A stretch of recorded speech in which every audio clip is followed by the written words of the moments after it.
네, 반갑습니다. 오늘 참 행복한 날입니다. 비록 추울지라도. 예, 손발이 시려워요. 아이들이 어제 1박 2일 캠프를 하게 됐는데 안은 뜨겁지, 바깥은 춥지. 그래서 애들이 너무 뜨거우니까, 그래서 사실 추워서 뜨겁게 해준 건데 불구하고 애들은 이렇게 뜨거운 열이 많은가 봐요. 그래서 1박 2일 여러분이 같이 기도해 주셔서 은혜 가운데 잘 마쳤고, 그래서 주일학교를 다시 한번 회생시키는 그런 첫 걸음을 띄었다라고 볼 수 있습니다. 예전에는 저희 같은 경우는 이렇게 믿지 않아? 믿어야 돼. 이게 주입식의 교육을 해왔기 때문에 그렇게 신앙도 교육받았어요.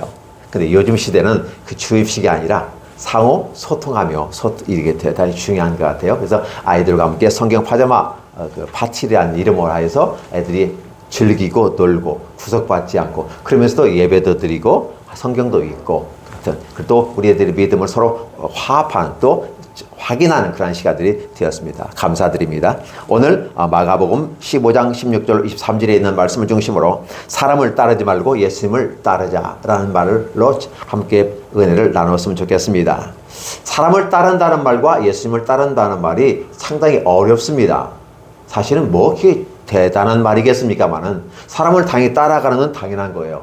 왜 그럴까요? 우리는 사회적 동물로서 공동체를 이루어 살아가야 됩니다. 왜냐하면 내 생명을 보존하기 위해서 그렇습니다. 작게는 가족을 통해서, 하나는 단체를 통해서, 또 지역사회를 통해서, 또 국가라는 하나의 운명 공동체를 가지고 가줘야만이 우리의 생명이 보장되고 우리의 권리를 주장할 수가 있습니다. 그래서 우리 공동체를 지키기 위해서 남의 나라를 침략하는 이런 전쟁까지도 펼칩니다. 근데 내가 공격하지 않으면 다른 사람들이 우리 공동체를 칠 거다라고 염두해서 준비하고 싸우고 있어요. 네가 오니까 나는 또 공격할 수밖에 없어. 정당성을 가지지만 침략하는 경우가 많습니다. 이런 것들이 인류 사회에 대단히 중요해요. 근데 이런 것들이 왜 그럴까라고 한번 생각해 봅니다. 왜 그럴까? 왜 사람은 전쟁을 하고 전쟁 속에서 살아가고 인생은 곧 전쟁이라고 말할까? 왜 저렇게 피 터지게 싸우고 해야만 할까? 이런 생각들을 해봅니다. 아니, 좋은 게 좋다고 같이 더불어 손잡고 가면 하나 양보하고 하나 주면 좋을걸. 뭘 그렇게까지 하는가라고 생각도 하지만 사실은 이것은 우리들의 가치 지향적인 삶 속에서 그렇게 하는 것이 인간다운 삶이야 라고 말하지만 현실은 그렇지 못하다는 것입니다. 그러다 보니까 우리는 어떤 모습이에요? 더불어 이 땅에 살아가는 그게 익숙해져 있어요. 어떤 분들은 본능적으로 움직이는 분들이 있어요. 그러니까 머리보다도 몸이 먼저 움직여서 일하는데 익숙한 사람들이 있어요. 이런 사람들은 참 대단히 무서운 사람들이에요. 자기 이익만을 위해서 움직이는데 그냥 각본처럼 움직여지고 그 다음에 예상이 되는 것, 이런 모습이 있어요. 그럼에도 불구하고 우리는 육체의 소욕에 따라, 사람의 생각에 따라 살아가는 것이 아니라 우리는 사람답게 살아가고, 제가 항상 가치 기준을 얘기했을 때 사람은 사람 같은 사람이 있고 사람보다 탁월한 사람이 있습니다. 그리고 사람 같지도 않은 사람들이 있다. 그래서 사람 같지 않은 사람은 금수만도 못한 놈, 이렇게, 그죠? 이렇게 표현합니다. 사실은 사람은 사람인데 가치로 봤을 때 그 가치가 떨어지는 모습이죠. 사람다운 삶을 살아가는 것만도 참 어려운 시대입니다. 근데 우리는 어떤 삶을 살아갈까요? 사람다운 사람을 넘어서 가치 있는 삶을 살아가요. 그 가치 지향적인 삶을 살아가는 것이 대단히 멋있는 겁니다. 비록 나는 그렇게 살지를 못한다 할지라도 나의 목표를 그렇게 설정하고 살아가는 건 대단히 중요해요. 이러한 사람들에게는 발전이 있고 희망이 있고 기대감이 있어요. 당장은 어렵고 힘들 수 있어요. 그러나 미래가 열려진다는 사실이죠. 그래서 인간사의 삶의 모든 과정 속에서도 여전히 기본적으로 열심히 땀을 흘려서 노동을 하고 수고해서 내 공동체를 지켜나갈 수 있는 책임감 있는 사람, 그리고 그 책임 가운데 권리도 주장하면서 함께 만들어가는 삶이 대단히 중요합니다. 그죠? 좋은 말 다 갖다 붙이면 됩니다. 근데 문제는 그렇게 살 수가 없다는 것이죠. 왜? 우리의 삶을 살아가는데 항상 우리 발목을 잡는 존재들이 있어요. 그것이 나 자신일 수도 있고, 그렇죠? 함께 공동체에 누군가가 또 그 내 발목을 붙잡는 사람일 수도 있습니다. 여러분들 이럴 때 어떻게 문제를 해결해 가십니까? 대단히 중요한 거예요. 그래서 많은 사람이 행복을 위해서 가정을 이루었지만 여전히 두 가정이 파탄나는 가정도 있고, 그렇죠? 부모 자식 간에도 서로게 믿고 신뢰하고 따라야 되는데 자식이 부모를 신뢰하지 못하는 경우도 있습니다. 어떻게 되면 사랑으로, 아가페적인 사랑으로 아버지 어머니가 베푸는데 자식들은 부모님의 사랑에 대해서 거부하고 거절합니다. 아야 보지 않고 삽니다. 돌아가셨으면 사별했으니까 이해는 되는데 살아 계시는데 혼자 계심에도 불구하고 쳐다봐 주지도 않아요. 자식이 그렇게 많아요. 왜 많았을까요? 여러 아내가 있었으니까. 그만큼 가정은 풍지박산이 있었다는 것이고 다들 이제 스스로가 살아남아야 된다. 우리 아버지께 기대할 수가 없어 라고 생각하면서 각자 도생했습니다. 그러니까 아버지가 우리가 해준 게 별로 없는데 지금 와서 우리에게 뭘 요구하냐고 합니다. 틀린 말은 아니지만 맞는 말도 아니죠. 잘하고 못할 수도 있습니다. 우리들의 삶을 살아가면서 한번 여러분 생각해 보셨으면 좋겠어요. 자, 아버지도 처음 가는 길입니다. 우리 권사님들도 지금 가는 길에 나는 많이 살아왔었고 경험했었고 다 알 수 있어. 지혜가 내게 있어. 인생이 내게 지혜를 가르쳐줬어. 라고 말하지만 여전히 그렇게 말하면서도 우리 권사님들도 지금 내 현재의 삶은 처음 가는 길이라는 사실을 늘 기억을 해보는 거죠. 그게 어리거나 자식들의 입장에서도 보면 엄마 아빠는 뭐가 문제야? 다 있잖아. 다 준비됐잖아. 말하지만 여전히 엄마 아빠도 처음 가는 길이다.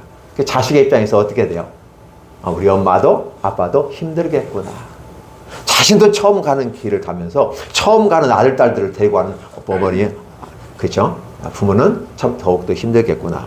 나도 힘든데, 나 혼자 가는, 나 하나 갖고 가는 것도 힘든데 나를 끌고 가는 엄마, 아빠는 더 힘들겠구나 라는 생각을 한번 해본다면 자연스럽게 철이 들게 되는 거 아닌가요? 그렇죠? 그렇게 철든 것이 우리 기독교에서는 믿음을 가졌다라는 표현을 쓰게 돼요.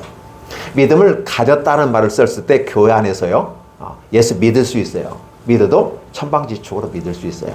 만약에 아브라함이 자신의 아내를 어쩔 수 없는 상황에서 그걸 내어주고 재물을 받아서 부자가 되는 상황들. 그래서 하나님 약속을 받았지만 예수님을 믿었고 약속의 땅까지 들어왔어. 갈대우를 떠나서 하란을 거쳐서 가나안 땅에 들어왔는데 와보니까 초대해놓고 보니까 잔치라도 만들어놓고 자리라도 만들어놓고 오라고 하지. 와보니까 아무것도 없는 나보고 어쩌라고. 근데다가 또 기강이 들어가지고 밑에까지 내려갔다고 우리 목사님 설명해 주셨잖아요. 이런 상황들이 발생하는 일이 참 많이 있어요. 그러면 처음에 가는 그 사람들, 그도 다 처음 가는 길이다. 그래서 하나님께서 왜 우리가 하나님의 단독자라고 말할까? 라는 생각을 한번 해봅니다. 하나님은 저와 여러분들에게 단독자예요. 우리 어머님 머리에 해당되는 권사님들은 그 나름대로 1대1의 관계고, 그렇죠? 또 아빠, 엄마의 입장에서, 부모의 입장에서 또 1대1이고, 청년들의 입장에서도 1대1이라는. 이게 늘 1대1이야. 어떤 남편들은 아내의 치맛자락 붙잡고 천국에 따라 올라간다고 하는데, 그렇게 따라 올라갔으면 참 좋겠어요. 그러나 그 치마가 벗겨지고 의의 옷이 입혀지니까 세상적인 치마는 떨어져서 그런 지옥에 가는 겁니다. 이런 부분들 봐요. 남편도 가고 아내도 다 누구든지 하나님을 중점으로 해서 함께 손잡고 가는 거죠. 그러니까 우리들이 바라보는 십장은 누구를 바라봐야 될까요? 하나님을 바라봐야 되는 거예요. 부부라도 마찬가지입니다. 부부라도 서로만 남편만을 바라보고 아내만 바라보면 나중에 내 기대치에 어긋나고 약하고 내가 힘들면 치고받고 싸우게 되고 서운하다는 말을 듣게 돼요. 그런데 하나님 보고서 남편하고 손잡고 가면 남편에게 서운한 게 있어도 하나님 바라보면서 풀어버려요. 아내하고 보면서도 아내에게 막 공격하고 싶지만 사실은 하나님을 바라보면서 풀 수가 있어요. 이게 생생을 살아가는 진리인데 우리는 그렇게 보지 않아요. 우리의 대상은 아내는 남편, 남편은 아내 이런 식으로 보고 자식은 부모, 부모는 자식을 바라보면서 서로가 너 때문에 그랬어, 너 때문에 그랬어. 그렇지만 참 어렵다는 생각을 해봅니다. 이런 모습들을 많이 봐요. 특히 복지를 우리가 사회적 협동조합 심지를 통해서 센터 7센터를 통해서 함께 사랑을 실천해 나가는 과정 속에서 보면 건강하고 행복한 가정들이 있을 수도 있으나 다수가 그렇지 못한 가정들이 많아요. 그럼 그들은 왜 그렇게 불행한 삶을 살까? 분명히 사람을 따라가는 삶이었고 그렇게 길을 걸어감에도 불구하고 행복을 추구한다고 했고 다 하는데 왜 그렇게 불행한 삶을 살고 있을까? 나름대로 돈 많은 사람도 불행하다고 말을 합니다. 힘들다고 말합니다. 외롭다고 말합니다. 아니 돈이 그렇게 많은데, 아니 그렇게 좋은 집에 사는데, 아니 그렇게 좋은 자동차를 몰고 다니는데, 아니 그렇게 사회적으로 명망 있고 성공했는데 여전히 외롭고 힘들고 어렵다고 해요. 왜 그럴까? 사람의 길을 따라가면 사람들이 만든 그 길, 휴먼 스탠다드의 길을 가면 제대로 되어야 하지 않을까요? 근데 왜 그렇게 못할까라는 생각을 해보게 되죠. 그래서 저와 여러분들은 삶을 살아가면서 늘 했던 말이죠. 인생은 내 마음대로 되는 게 아니야. 하나님이 나에게 청지기로 맡겨주었을 뿐이지 나에게 주인으로 맡겨주지는 않았어. 내 인생을 관리할 수 있는 청지로 맡겨주었기 때문에 이것을 하면서 주님을 바라보며 네 인생을 살아가는 것이지 네가 주인처럼 처음 가는 길을 헤치고 가는 것은 아니다. 근데 어느 한순간에 나도 모르게 내 인생을 내가 주인인 것처럼 헤치고 가는 모습은 아니었을까? 그래서 힘들고 어렵고 왜 나만 치는 고생이냐고, 왜 나만 십자가에 져야 되냐고, 왜 우리는 이렇게 살아가면 안 되냐고, 왜 남들처럼 우리가 살지 못하냐고. 근데 그 남들이라고 하는 그 기준에 가서 그 사람한테 한번 인터뷰를 해보니까 그 사람도 왜 나만 또 똑같은 말을 하더라는 거죠. 근데 그 위치가 어때요? 높고 낮음의 위치는 다르지만 여전히 왜 나만 겪는 고생이냐고, 왜 나만 이런 고통을 당해야 되냐고 항격합니다. 그러다 보다가 예수님 믿으세요. 그럼 뭐 하나님한테 쏴대고 너나 잘 믿어 뭐 이게 그래서 결국은 인생을 살아가면서 내 마음대로 사는 게 아니구나. 손을 바짝 들고 와야 되겠구나. 왜 천부에 의지 없어서 손 들고 옵니다. 라는 표현을 썼고 제가 또 다른 표현에서 회개하라 천국이 가까웠냐 했을 때 손 들고 오라는 표현이었습니다. 하나님께서 우리에게 오고 하는 게 그것밖에 없어요. 근데 여전히 인생을 70, 80, 90을 살아도 손 들지 않아요. 여전히 완고하게 마음을 굳건히 잡아서 좋은 쪽이 아니라 안 좋은 쪽으로 살아가시는 어르신들도 참 많이 보았습니다. 그러니까 그 인생은 실패했다고 볼 수 있죠. 단지 천국 가느냐 못하냐 이것을 넘어서서 우리는 무엇을 바라보냐면 이 땅에서도 행복하지 못했다면 저 땅에서도 행복하지 못하구나라는 생각을 해보게 되죠. 이 땅에서 비록 행복하지 못했어도 예수님 때문에 행복할 수 있다면 참 좋겠다. 왜? 천국에서라도 위로받을 수 있으니까. 나사로가 거지로서 거린으로서 행세할 때 홍포 입은 부자 사건들을 보면 나오시죠. 그죠? 그럼에도 불구하고 이 땅은 힘들고 어렵고 병들었고 고통스러웠어요. 그럼에도 불구하고 주님 한번 바라보고 살아가면서 내가 할 수 있는 부분과 할 수 없는 부분이 있는데 할 수 있는 부분 내가 해보겠어. 할 수 없는 부분에서는 손을 들고 주님 바라보고 때로는 그게 거지의 모습일지라도 아니면 이게 최저 생활의 어떤 모습일지라도 아니면 또 고급스러운 모습일지라도 내가 원하는 데까지 이르지 못했어도 여전히 주님 손 들고 옵니다. 라는 것이 기독인의 모습은 아닐까. 근데 왜 사람들은 그렇게 손 들지 않고 올까? 왜? 당당하게 어깨에 힘을 주고 목에 힘을 주고 올까? 자신감 넘치는 삶은 좋은 거지만 하나님 앞에서까지 목을 곧게 세워 오는 것은 아닌데 그렇죠? 사람들 앞에서는 목을 곧고 세우고 어깨를 단단하게 펴고 가슴을 내밀고 당당하게 걸어가는 대단히 중요합니다. 그런데 중요한 하나님 앞에 섰을 때만큼은 천부의 여지 없어서 손 들고 옵니다. 딱 손 드는 겁니다. 그리고 그 앞에 무릎을 꿇는 거예요. 이게 외형적인 삶의 자세예요. 외형적인 삶의 자세인데 마음도 그렇게 같이 가졌으면 좋겠다. 몸은 그렇게 움직여지는데 마음이 움직여지지 않는 분들이 있어요. 이런 것이 약간의 부조화가 있을 수 있습니다. 우리가 이런 모습을 바라보면서 하나님 어떻게 하면 좋을까요? 여러분에게 니체 얘기하시면 니체는 위대한 철학자입니다. 아버지가 목사였습니다. 그럼에도 불구하고 신은 죽었다고 얘기했어요. 그 기독교인들 또 신학자 그 목사님들 중에서 니체 정신병에서 죽었다 이렇게 얘기하는데 사실은 니체가 그것을 말할 수밖에 없는 사회적 환경과 여건이 있었어요. 겉으로는 하나님을 얘기하는데 실상은 다른 모습을 하고 하나님이 살아계시면 그렇게 하지 없는데 그렇게 행동하면서 하나님이 있다고 말하며 자기 중심으로 살아가는 그걸 바라보면서 이 사회를 비판했고 교회를 비판했어요. 신은 죽었다. 어떤 신은 죽었을까요? 너희가 바라보는 너희들이 기대하는 신은 죽었다. 자아 중심의 신, 물질 만능의 중심의 신이라는 것들은 다 죽었다. 근데 단지 세부적인 표현하고 신은 죽었다 표현하니까 마치 여호와 하나님은 죽었다고 표현하는 것처럼 오해하시는 분들이 있어요.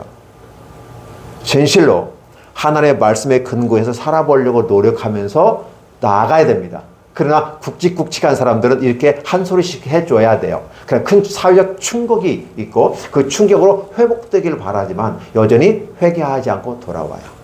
이런 말 되죠? 독사의 자식들아 이렇게 표현을 했을 때 아니 주의 종이 이렇게 표독스러운 말을 하면 됩니까?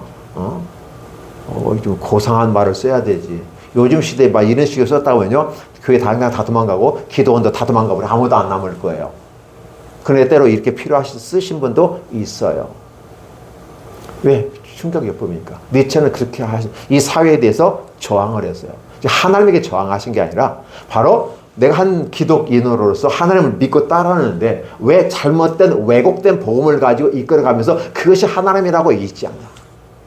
이것을 말하는데 그 말이 무슨 말인지를 알아듣지 못하고 단지 신이 죽었다고 말하는 그 한마디에 지옥 갔다고 얘기하고 자세했다고 정신병인데 이상하게 됐다고 이 얘기하면서 비아냥거리는 모습은 성경과는 동떨어진 모습이라는 사실을 한번 생각해 보는 거죠.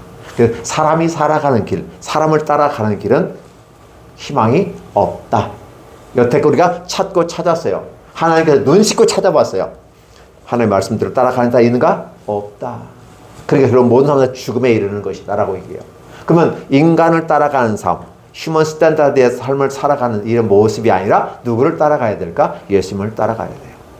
근데 예수님을 따라가는 건 쉬운 일이 아니야. 예수님처럼 살 수 없을까? 바울처럼 살 수 없을까? 요즘 그 노래는 안 부르더라고요. 노래가 오래돼서 그런가요? 목사님 그런가요? 그런데 안 부르죠. 그죠? 예수님처럼 바울처럼 살 수 없을까? 막 우리 때는 엄청나게 하면서 진짜 바울같이 써주옵소서, 아이같이 써주옵소서 뭐 이렇게 했는데 지금은 그런 노래를 안 불러요. 아골골짝 빈들에도 그죠? 가오리라는데 지금은 아골골짝 빈들은 골라내고 가오리다. 좋은 길로 가오리다. 요즘 그렇게 된 시대가 기독교라고 한다면 이 기독교는 욕을 얻어먹어야 마땅하다라는 것을 볼 수가 있는 것이죠. 성경은 무엇을 말하는가 했을 때 예수님의 흔적을 보면 됩니다. 어떤 분이 이런 말 했다고 해서 그 길 가는 것이 아니라 성경은 지금 읽고 당장 누가 그런 말을 해서 그렇다더라가 아니라 오늘 여러분들이 하나님의 말씀을 읽으면서 주님은 어떻게 생각했고 어떻게 걸어가셨는가를 구약과 신약의 조화와 짝을 맞춰가면서 여러분 스스로가 결정을 내려야 됩니다. 목사는 가이드에 불과해요. 이쪽으로 가면 위험하고 저쪽으로 가면 괜찮습니다. 이쪽으로 가세요라고. 이쪽은 애매모호한 그 길인데 가면 헷갈려요. 회색지대입니다. 위험합니다. 여러분들이 휘말릴 수 있어요. 여러분이 자신을 통제할 수 없는 구역이 이 회색지대입니다. 따라 여러분들은 복음의 길로 가고 고급 교육인 복음을 받아들이십시오. 이쪽 가면 분명히 어렵습니다. 힘듭니다. 이쪽은 회색지대라서 이것도 아니고 저것도 아니고 이단 사이비성을 가지고 전혀 다른 새로운 모습의 기독교를 가지고 나가는데 기독교라고 말하고 있기 때문에 여러분 속습니다. 이런 사유를 가르쳐 니테는 그런 신은 죽었다라고 얘기하는데 받아들이질 않아요. 왜? 이 땅을 지배하고 통치하는 세상 권력과 자신들의 욕망을 따라 취사 선택합니다. 여호와의 말씀은 취사 선택이 아니에요. 성경에 기록된 말씀 1.1획도 변하지 말라고 하는 것은 취사 선택하지 말라는 거예요. 그냥 있는 그대로 받아들이라는 거예요. 더하거나 빼지 말라는 거예요. 근데 어느 교회에서는 그렇죠? 저 로마 교회에서는 하나님 말씀 십계명을 빼버려가지고 지네가 빼고 집어넣고 다 하잖아요. 그게 안 되는 거죠. 1.1획도 빼는 사람은 내가 생명체도 이름을 빼버리겠다고 더하면 재앙을 더해버리겠다고 요한계시록에서 기록하는 이런 것들을 우리가 바라본다면 진짜 이 말씀을 있는 그대로 보라는 거예요. 왜 우리는 하나님 말씀을 있는 그대로 보지 않고 해석되고 왜곡된 것을 갖고 이해되지 않으면 해석은 해줘야 돼요. 목사님들이. 그러나 해석이 완곡한 해석이나 너무 벗어난 해석들을 가지고 왔던 것이고 이러한 것에 우리는 질려버려가지고 목사를 싫어하고 교회를 싫어하고 성경을 싫어하는 겁니다. 성경은 제대로 가고 있는데 반듯한 젓가락을 보여줘야 되는데 휘어진 젓가락을 보여주니까 진짜를 갖고 이 성경을 보는데 성경조차도 보지도 않아요. 그리고 누가 무슨 말하는가에 관심이 많아요. 제가 성경을 읽어서 올렸는데 이 구독자 조회수가 올라가는 것보다는 설교한 것에 구독자 조회수가 더 올라가요. 아니 설교보다도 성경이 더 원정이잖아요. 텍스트잖아요. 그죠? 기준이잖아요. 근데 컨텍스트 있는 설교를 더 많이 들어요. 저 사람은 저거 무슨 말을 할까? 예, 거의 관심이 많아요. 근데 사실 그것보다 성경을 읽어서 올려놓으면 그걸 듣고 나아가는 게 더 중요하지 않을까요? 제가 왜 이렇게 이 얘기하냐면 오늘 예수님의 길을 보시면 드디어 절차를 따라서 드라이도이라는 궁정에 들어가서 재판을 받습니다. 그리고 군대가 이제 이게 바로가 딱 사형에 처하노라. 그러면 선언이 이루어졌고 집행기관에서 지금 합니다. 그 집행기관의 내용이 오늘 본문이에요. 그래서 예수님께서 왕이라면서 유대인의 왕이라면서 그러니까 네가 유대 마지막 가는 길에 소원 한번 들어줄게. 그러면서 소원 들어주는데 비아냥거리면서 소원 들어줘요. 그래서 자색 옷을 입혀요. 이 자색이란 말이 대단히 중요한데 그때 당시 최고의 고급스러운 옷이 자색입니다. 부를 상징합니다. 권력을 상징합니다. 그냥 왕이라고 하니까 왕 대접해주는 게 자색 옷이에요. 그 옷을 입혔어요. 그럼 왕은 또 관을 써야 되는데 어떻게 해요? 가시관을 이렇게 트위스트 꼬아가지고 머리에다 올려놓고 그리고 말합니다. 경배하며 이르되 유대인의 왕이여 평안할지어다 하고 이렇게 하는 거죠. 그리고 갈대로 그의 머리를 치니 침을 뱉으며 꿇어 쳐라. 이게 지금 뭐예요? 이상한 짓을 하고 있는 거예요. 근데 왜 예수님은 거기에 대해 한 말도 않고 그냥 그대로 갈까? 오늘 이 본문을 보면서 여러분들은 어떤 생각이 드시나요? 예수님 바보 같아요. 좀 싫다고 제대로 대접받고 싶다고 나도 인권이 있는 사람이라고 말하고 싶고 나도 권리와 의무가 있는데 하고 싶어. 그 외쳐보라고 말 좀 하시죠 라고 말해요. 빌라도도 그렇게 했어요. 할 말 좀 해봐. 그렇게 수많은 곳으로 너를 비하는데 너는 왜 말 한마디 안 하냐? 근데 왜 이렇게 당당해? 아니 나한테 내 앞에 끌려오면 이게 지금 채찍에 맞고 죽어야 되는 상황이기 때문에 어쨌든 막 살려주세요. 살려만 주시면 별 다 하겠습니다. 이렇게 해야 되는 상황인데 너무 당당한 거예요. 왜 이렇게 당당할까? 아니 지금 죄인이라고 잡아와놓고 이렇게 때리고 핍박하고 막 위협하고 막 죽이겠다고 물론 죽이는 건 분명하지만 어차피 죽을 거라서 그런지 모르지만 너무너무 당당한 겁니다. 오늘 기독인들의 모습이 과연 이런 모습은 찾아볼 수 있을까를 생각해 봅니다. 세상 사람의 가치와 기준을 따라서 어떤 것이 나에게 유익이 되고 어떻게 내게 도움이 될 것인가, 어떻게 저 사람을 내 편으로 끌어서 내 지지 기반을 만들어서 내 목소리를 높여서 내가 잘난 척하고 내가 위대한 척 말할까, 이런 데 관심이 있어요. 어떻게 하면 내가 저 자리에 올라가서 저 자리에서 내가 굴리면서 상대방을 찍어 눌러버릴까. 세상의 가치와 기준을 따라가는 그 길로 걸어가잖아요. 근데 주님이 걸어가는 이 모습은 전혀 그게 아니에요. 마치 도수장에 끌려간 어린 양같이 끌려갔다 저항하지 않았다. 공격하는 그들을 향해서도 침묵으로 일관합니다. 네가 유대인의 왕이냐? 그럼 난 유대인의 왕이다 이렇게 말하지 않아요. 네가 말하였다. 네가 말한 바와 같이 나는 그다 라고 간략하게 얘기합니다. 너무 당당하니까 이게 빌라도가 어떻게 돼요? 와, 오이씨, 여태껏 이런 사람은 없었어. 여태껏 이런 사람은 없었어. 내 앞에서 저렇게 당당한 사람이 없었어. 그러면 그걸 뭘 느껴야 될까요? 빌라도도 위협감을 느낍니다. 그때 때마침 그의 아내가 간밤에 그 선지자 손 대지 마세요. 하나님이 꿈속에 내게 이렇게 얘기해 줬는데 그건 의인입니다. 근데 어떻게 돼요? 십자가에 못 박았어서 예. 대제사장과 그의 일당들 3.4%의 그 사람들이 선동하는 그 못에 놀아나는 군중들을 바라보면서 어이가 없어요. 통탄스러운 것 아닐까요?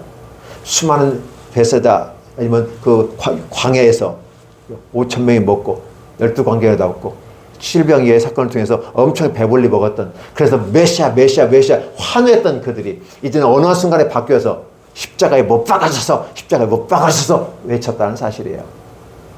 나는 가장 불쌍한 사람들이 어떤 사람이면 줏대 없이 회색지대에서 누군가의 말에 선동된 것에 휩쓸려가는 사람들이 가장 무서운 사람이고 가장 안타까운 사람이고 가장 무시하고 싶은 사람들이야. 자기 철학과 중심에 있어서 판단하고 생각하면 좋아. 근데 그것이 없는 사람들이 있어요. 우리는 그것을 조심해야 돼. 그래서 군중이라고 하는 것은 내 편일 수도 있고 아닐 수도 있다라는 거죠. 그런데 주님의 길을 따라가는 사람들은 어때요? 묵묵히 자기 길을 걸어가요. 왜? 그 길을 아니까. 예수님의 길은 여기서 내가 저항하고 내가 탈출을 하거나 다른 방식을 쓰면 하나님의 뜻을 이루지 못하잖아요. 그 전까지는 예수님이 피 터지게 싸웠어요. 어떻게 싸워도요? 하나님 성부 아버지하고 피 터지게 싸웠어요. 기도로 싸웠어요. 하나님 할 수만 있으면 이 잔을 내게 옮겨주십시오. 아니 살다 보니까 마음이 바뀌었어요. 저 인간들 저런 것들을 위해서 내가 십자가에 죽어야 한단 말입니까? 라는 말은 없지만 그 뉘앙스가 그렇게 가고 있어요. 할 수만 있으면 그래도 나 십자가 안 지고 싶어요. 그럼에도 불구하고 하나님께서 원하시니까. 근데 하나님께서는요 침묵으로 일관해요. 하나님의 마음에 안 들면 침묵하셔요. 예수님이 그렇게까지 막 그냥 땀방울이 핏방울이 되게 막 쏴댔는데 성부 하나님은 침묵하셨어요. 어떤 말이었까요? 네가 내 죄를 알지어다. 우리나라에 이게 뭐죠? 네가 그 길을 알지어다. 너는 어느 길을 가야 되는지 뻔히 알면서 이 얘기하는 것 안다.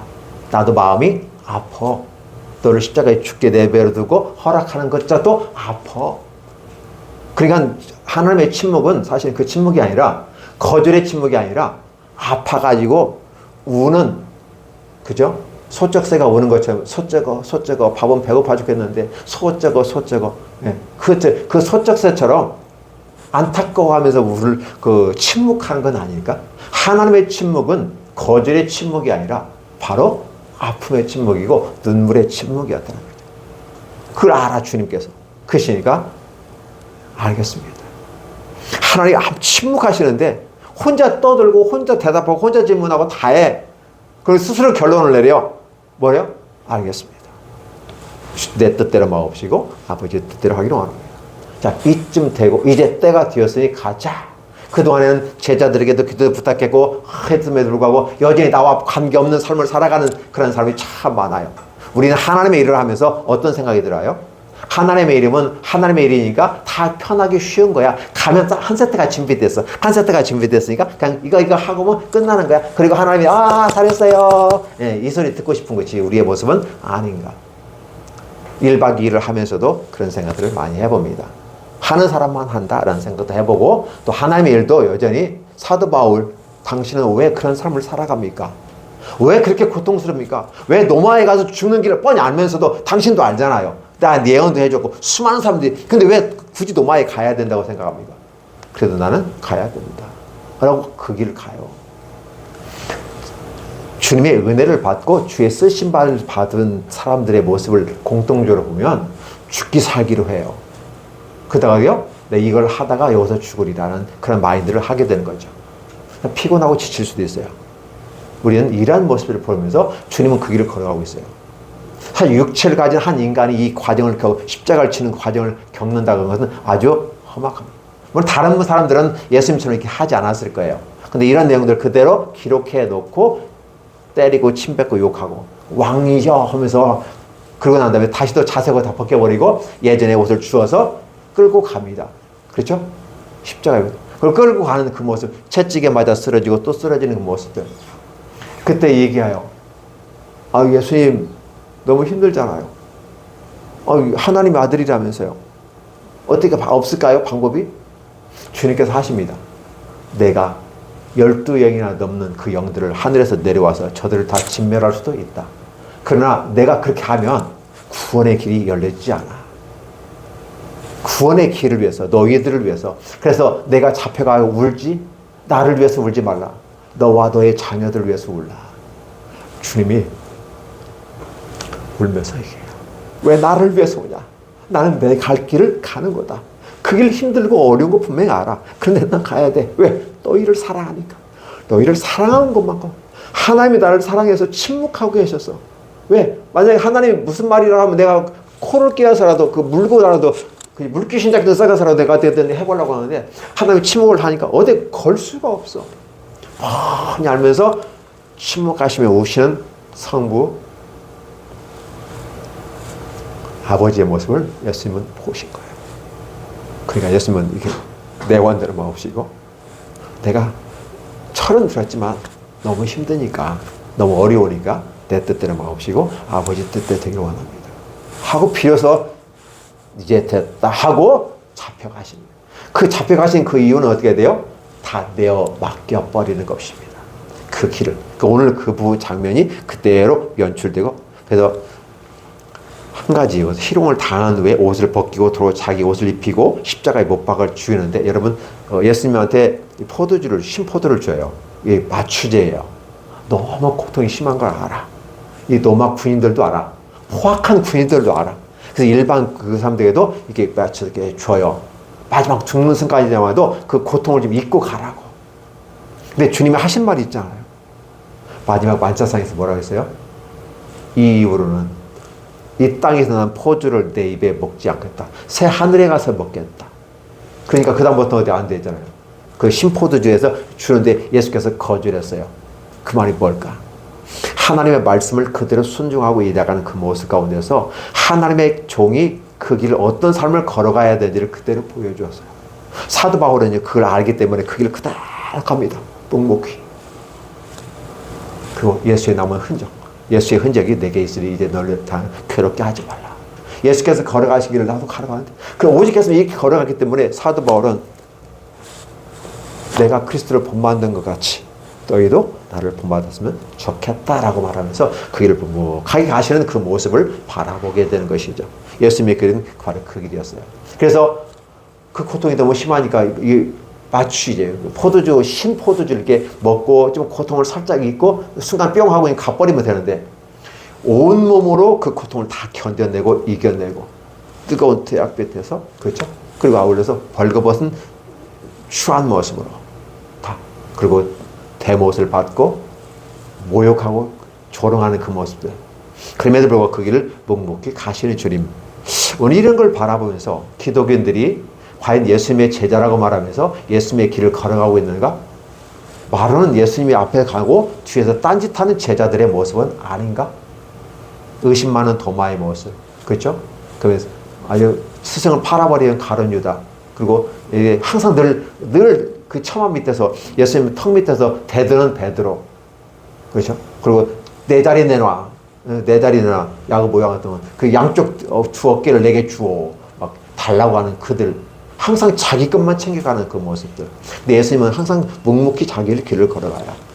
성령이 임하시기 전에 그죠? 마가다락방에 성령의 백심의 인문도 기도하면서 성령이 불같이 역사하는 그 임하기 전까지는 여전히 제자들도 자기 몫을 챙겨갔던 모습 자기 것만 중심으로 갔던 모습 세상 사람이 걸어가는 길을 함께 병행하면서 가다 보니까 이런 현상들이 나타나더라는 거죠. 그러다 보면 이제 성령이 충만히 임하니까 그 영은 예수의 영이시고 예수의 영이 임하니까 어떻게 해요? 죽었다가 살아나셨으니까 이제 우리가 육체 가운데 직접 죽지 않지만 주님이 죽고 사심으로 바라며 내가 죽고 산 것처럼 여겨져서 이제 내 안에 누가 산다? 예수 그리스도 산다. 성령이 오시니까 성령의 생각이 예수님의 생각이 바로 내 안에서 나타나는 거예요. 그럼 나는 어떤 삶을 살 것이다? 주님이 따라가는 길을 걸어가게 되는 것이다. 그럼 주님이 따라가는 길은 뭐예요? 성령이 내 안에 계셔서 말하고 하는 모든 것들은 예수의 영이기 때문에 예수님의 생각과 사고로 말며 내가 작은 예수가 되어서 이 땅을 살아가야 하지 않을까를 생각해 보는 것이죠. 본문은 좀 침울한 분위기입니다. 그런데 이 내용을 바라보면서 주님께서 살아가는 방식, 주님의 인생을 살아가는 방식이 우리에게 보여지고 있다는 거죠. 문제는 뭐냐면 이것을 보고 이렇게 합시다 저렇게 합시다 목사가 얘기할 수 있어요. 선동할 수도 있어요. 그런데 문제는 뭐냐면 그게 중요한 게 아니라 오늘 이 본문을 바라보는 저와 여러분들은 각자 1대1의 하나님과의 관계 속에서 이 말씀을 보면서 나는 어떠한 삶을 살고 있는가 100점 만점에 딱 부부가 하나 되는 것처럼 계속 가고 있는가 아니면 부부지만 해도 이게 90, 80, 70 이 이격된 상태에서 주님을 따라가는가 아니면 제자들처럼 현재 자기 목숨을 자기 이익만을 따라가는 모습일까 이런 모습 다 도망가 버렸잖아요. 다 떠나버렸잖아요. 예수님만 유일히 홀로 남아서 그 길을 걸어가는 그 모습 홀로 그 고통을 겪고 있어요. 그 인생이라고 하는 것은 홀로 자신의 인생을 걸어가며 고통을 겪는 거다. 자신만의 가는 처음 가는 길 예수님도 처음 가는 길이었을 거예요. 그 길에 힘들고 어려울 때 주님이 가신 길을 오늘 저와 여러분들에게 보여주시는 것은 내가 이 길을 걸었다. 부모가 그랬죠. 나 이 길 걸어왔어. 나 인생 이렇게 살아왔어. 그러나 너는 나보다 한 단계 더 좋은 모습을 갔으면 좋겠다라고 얘기하는 것처럼 오늘도 우리는 이 말씀을 보면서 예수님은 그렇게 삶을 살아왔어. 예수님보다 더 멋있게 살 수는 없겠지만 예수님이라도 발치라도 따라갈 수 있는 그런 모습의 그런 마음과 사고가 필요하지 않을까 이런 생각을 해보게 됩니다. 그래서 오늘 2월에 두 번째 주일에 함께 이 말씀을 통해서 한 주간 이제 올해도 살아갈 주간이 많이 있잖아요. 그때마다 성경을 통해서 주님의 말씀은 이렇게 됐는데 나는 현재 얼마만큼 가까이 가고 있는가 얼마만큼 동행 50보 따라간가 100보 따라가는가 생각해 보시면서 삶을 영위해 가시면 이번 한 주간도 놀라운 축복의 시간들이 되리라 여겨집니다. 그렇죠? 기도하겠습니다.